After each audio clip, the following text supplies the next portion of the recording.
Okay, so thank you for the introduction, and thank you for pronouncing my last name correctly. So today I would like to talk about what I think the future of virtual reality will look like, and what challenges we have to solve in order to make VR a success this time. But before we take a look into the future, I would start with a brief review to the past, to some of the pioneering work which has done at that time. So I'm curious, could you please raise your hand if you know this person? I don't see a single arm. Okay, so this is Ivan Sutherland, one of the creators of computer graphics. And in 1965, Ivan Sutherland wrote a wonderful essay called The Ultimate Display. And there he described what an optimal, ideal computer display would look like. And he concluded with, the ultimate display would of course be a room within which the computer can control the existence of matter. And he also gave some examples what that means. So for example, he wrote that a chair displayed in such a room would be good enough to sit in. Handcuffs displayed in such a room would be confining, and a bullet displayed in such a room would be fatal. So I was always wondering who wants to be in an ultimate display in which guns, bullets, and handcuffs are items of the daily agenda. But he also wrote that with appropriate programming, such a display could literally be the wonderland into which Alice walked. So the ultimate display would be a computer-mediated reality which gets indistinguishable from the real world. And this notion of a virtual reality environment is often used in science fiction to question whether we truly know if our perceptions are real or not. And movies like The Matrix, directed by the Wachowski sibling, is a prominent example of this perceptual ambiguity. And actually, the idea that our entire real surrounding is, or real world, what we believe the real world is just a computer-generated simulation, has been shown in TV the first time in the German movie World on Wire, directed by Rainer Fassbender in 1973. 5 years earlier, so 3 years after Sutherland wrote his wonderful essay, he was able to build actually the first prototype of such an ultimate display. And this was later on called the Sword of Damocles, as you can see here. And what you see here is that basically this device had already all essential components for a compelling VR, or in this case, AR experience. So we have this linkage here, electromechanical tracking, and there was like a corresponding see-through display capability which allowed him to render a virtual wireframe into the 3D space, superimposing the real world. So this was kind of in the 60s. And we know that since the first or second industrial revolution, computing power advances exponentially. And this is not only true for the current Moore's law, so microchips and integrated circuit, but it's also true for transistors, for vacuum tubes, for relays, and for electromechanical computing. So Sutherland basically developed his prototype here in the middle of the 60s. And now let's move a little bit forward, like 25 years, and see how VR evolved within that time frame. So this brings us to the year 1993, and this was actually the year when I got in contact with VR the first time. That was in the Cyberspace Cafe in Berlin. That was during the first VR hype. So there was a hype here in the US, which was really big, but kind of it was also perceivable in Europe, in particular in Germany. So I went in some of these cyberspace cafes, and these were basically arcade-style amusement parks in which you could test some of the W industry machines, later on named Virtuality. So in this case, I was able to play Dactyl Nightmare, and you see a video here on the right. So there were like 30,000 polygons, flat shaded in this Escher-like checkerboard mode. But what you could see there is basically essentially a VR game as we know it today. So there were like multi-user capability. You could shoot other agents or avatars. You had head tracking and could use the 3D input device. So really advanced, despite maybe of the bad graphics at the time. So let's see, this was kind of 25 years later, and let's move forward. So what happens within the next 20 years, actually, after the big hype in the 90s? Well, and to be true, or to be honest at this point, actually, there was not so much going on at that time, or be a bit provoking by stating that. The problem in the 90s was that the entire technical milieu for compelling VR experiences was essentially missing. So when you immerse somebody in a VR environment, they could only see a couple of flat-shaded polygons with low resolution displays, with inaccurate tracking and unacceptable latency. And the problem, again, was that VR at that time was super expensive and still very bulky. And the narrative, or the term or sentence VR is dead became a narrative at that time. And it got really clear that the way how humans interact was not dominated by VR during the millennium time. The actual revolution came out in something called smartphones, just very inexpensive and just small enough to fit in your pocket. And the ironical thing is that the huge amount of advancement that we saw in the smartphone area now lead to a resurgence of virtual reality.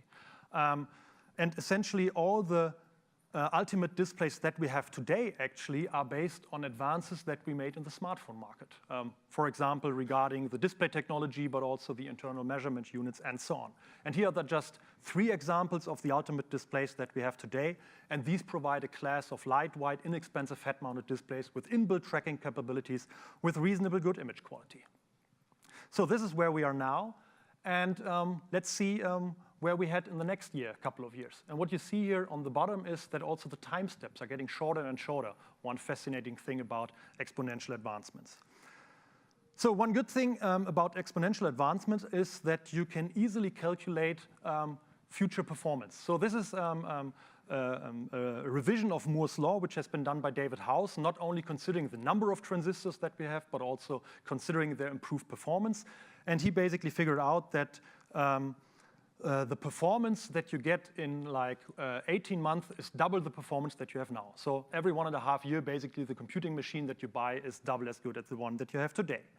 And this allows now to derive a recursive description and just calculate what will happen in the next 15 years. So in the next 15 years, the performance that we have is twice as good as the one that we will have in 13.5 years and so on. And you end up with something like 1,000 times better. So that means in 15 years, the computing power that we will have will be 1,000 times better than the computing performance that we have today. So this is quite impressive, and there's a typical example to illustrate that. So I came from Germany, as you can hear by my accent, on Monday, and it took me about 15 hours to get here. 1,000 times better, so in 15 years means that the entire travel will just take 1 minute. Yeah? And think about what kind of problems you can solve if just computing power is getting better and better. So we are pretty sure that we will be able to solve, for example, the graphics Turing test. Who has heard of the graphics Turing test? Can you raise your hand? So some of them. So the idea is here, it's kind of a variant of the traditional Turing test with a twist here that it's not about virtual agents, but about virtual objects or virtual environments. So the test is here, can we render a virtual object or a virtual environment in such a way that we render it in real time and that we cannot distinguish it from a real object anymore. So think about playing a computer game in real time, and you cannot tell is this a computer game or is it just the video that I'm watching. McGuire and colleagues have calculated in 2006 that this will require approximately 0.5 to 1 petaflops of operations performed of the GPU that we're able to solve this test. So current GPUs provide us in the range of 1 to 15 teraflops, so you can do the math by yourself. Being 1,000 times faster, we can solve and pass the graphics Turing test. And here's just a brief example what that means, being 1,000 times better in graphics. So when I finished high school in 1996, I spent a lot of time playing games. And one of the games I played was Lara Croft. In 1996, this was kind of the best rendering that you could get as real-time rendering in a computer game. And just 1.5 decades further, already a couple of years ago, this is what you could get 3 years ago. And here you see clearly the advancement. And just by basically viewing all the time steps in between, you can easily also extrapolate what's going on in the next 15 years. And it's really getting obvious that we will solve the graphics Turing test and will be able to render virtual environments, virtual objects, which we cannot distinguish from the real world anymore. And we can do that in real time. We will also see that the form factors of displays will change, and all big players in the field have already filed in their patents for smart contact lenses. And actually, Babak Amir Parviz from the University of Washington has already presented the design, construction, and in vivo rabbit testing of a wirelessly powered contact lens featuring a single lens. The rabbit did not suffer from the experiments, but on the other hand, also nobody has really asked the rabbit if he or she thinks it's a good idea to put a contact lens in the eye. So we will probably see such advancements in the next 15 years as I just described. And on the way, however, there will be some scientific, technological, as well as social challenges.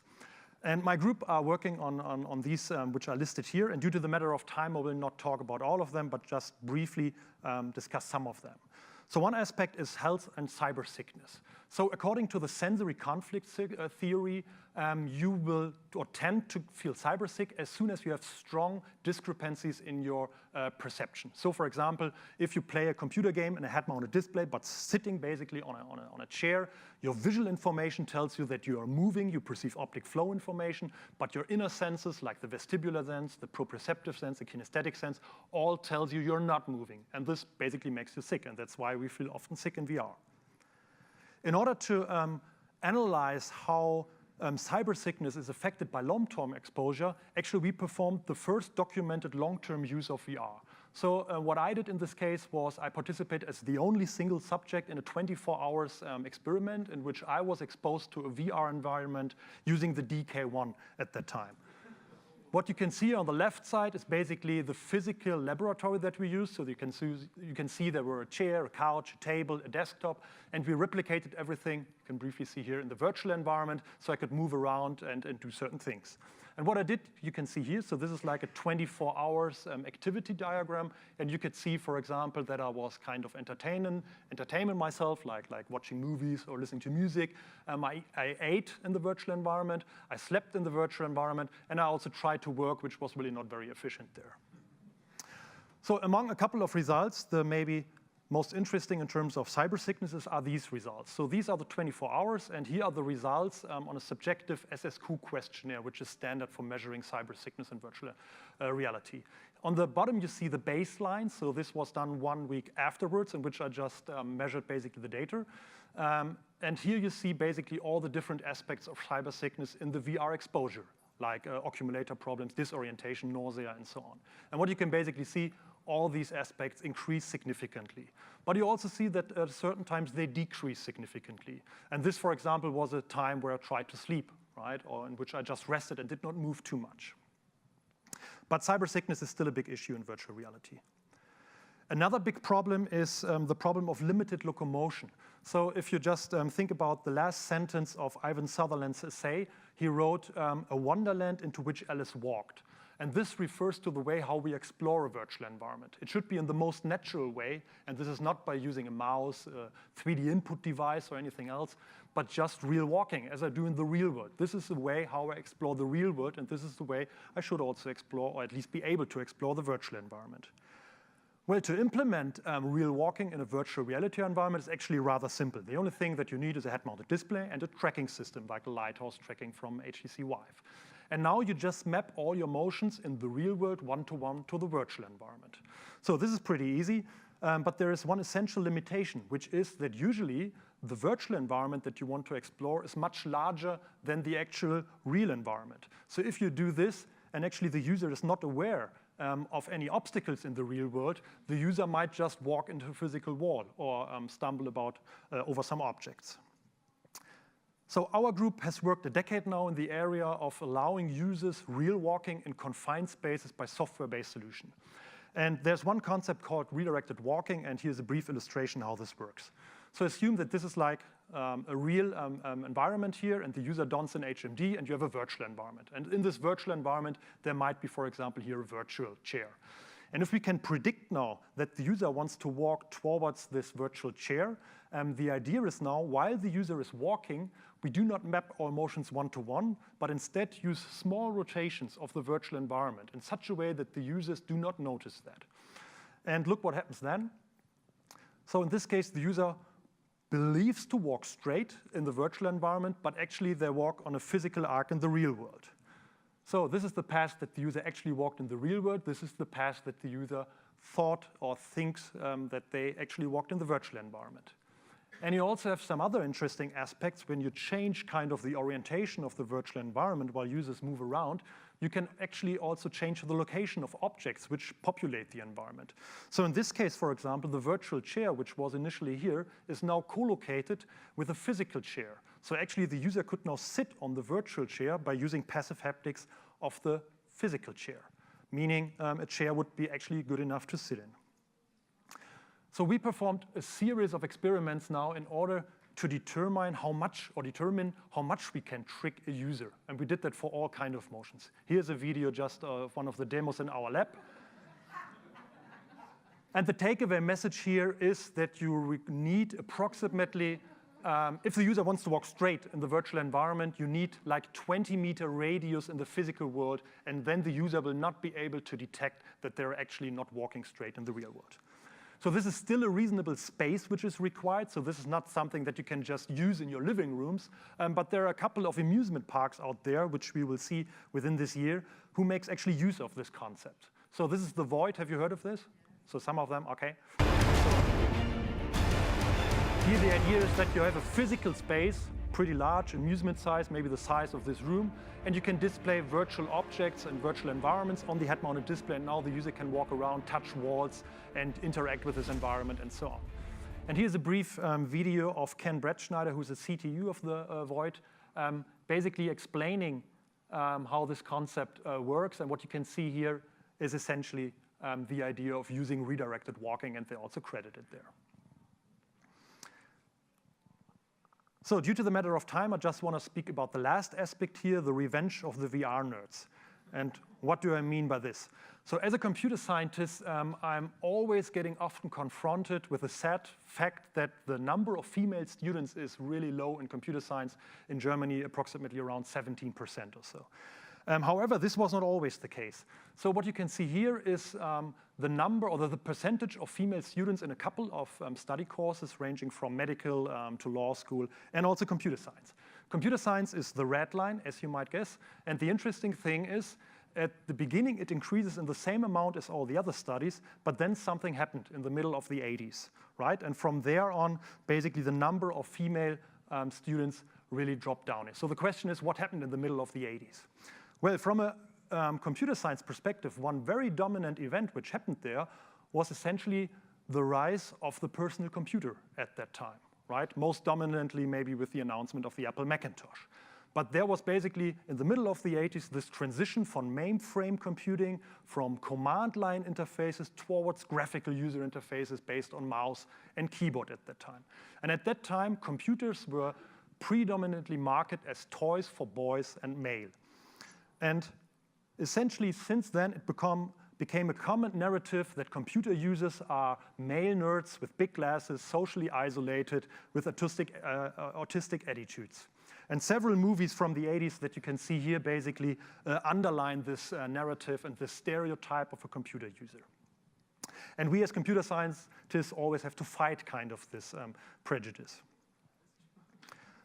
So with this new technology of virtual reality, we will hopefully also see another paradigm shift now from this graphical user interfaces based on mouse and keyboard more towards natural user interfaces, as we have heard today, with, which are more based on our natural processes like grabbing, touching, and so on.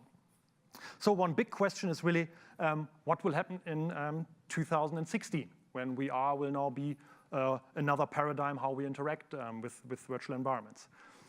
Well, to be honest, I hope that the media and also we will essentially not show a stereotype like this. So I don't want to see the typical VR user to be, again, a male nerd, socially isolated person which tries to escape the real world without actually knowing what's going on around. And we had to fight this stereotype now for almost 50 years, 40 years, and I'm really getting tired of fighting again and again. And so we really have to be careful about this stereotype that we transport via the media, for example. So I started my presentation with a review of virtual reality technology in the 90s and then explained why VR did not succeed at that time. However, today the situation is different. The milieu is available and the time is ripe. And I really believe in the enormous amount of potential for AR and VR, not only in the entertainment market, but also in social communication, in education, in entertainment, in real estate, in tourism, in simulation. And I'm very positively thinking and looking forward to these new exciting times. So that's it, and thank you for your attention.